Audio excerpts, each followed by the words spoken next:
There's an area towards the end of the attraction called Viktor's Psychosis.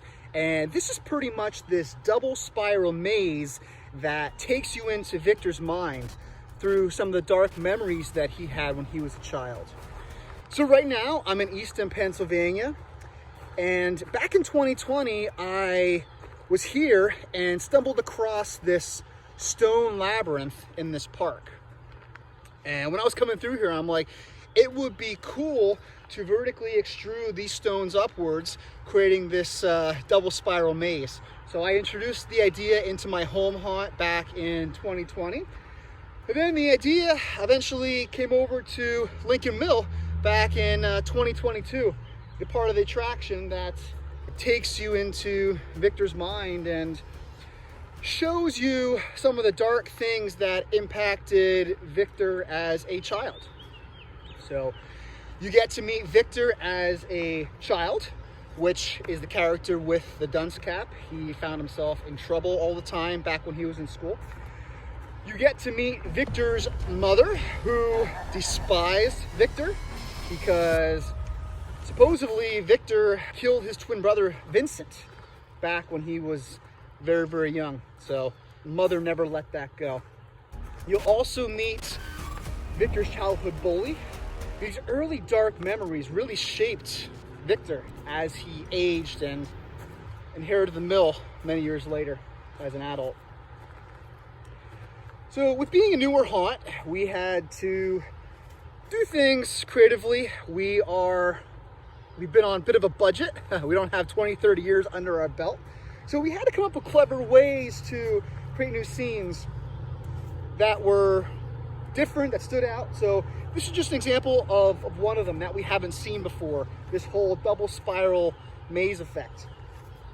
So the inspiration behind Viktor Kane, it felt like we needed a villain.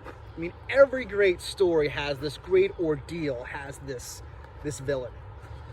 And we couldn't use the mill owner's real name because we didn't want to get ourselves in trouble. So we had to come up with a new name. We wanted a name that was very kind of sinister. It sounded evil. So the word Viktor actually means conqueror, and the word Kane means warrior. So I wanted a nice, simple first and last name that people would remember, that would stick. So that's where the name came from. But the inspiration behind the character actually pulled from quite a few different villains that I thought were interesting back when I was a child.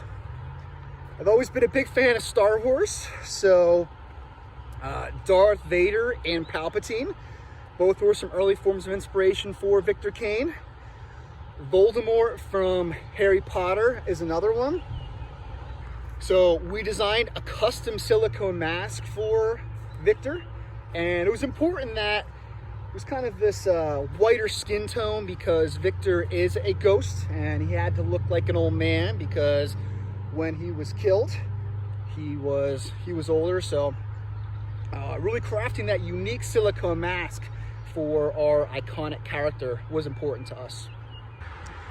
Although we scare very well, it was never solely about the scares. We wanted to bring our guests into this other world, into this story, where as they descend down to the basement, as the mill closes in around them, they're just waiting for and anticipating Viktor Kane, who they will at some point meet. But all the characters down there, all of the ghosts of the mill workers, they all have a name. So they're all a piece of the story. And we'll continue to tell each of their backstories. So the characters were definitely important to us when crafting the Lincoln Mill story.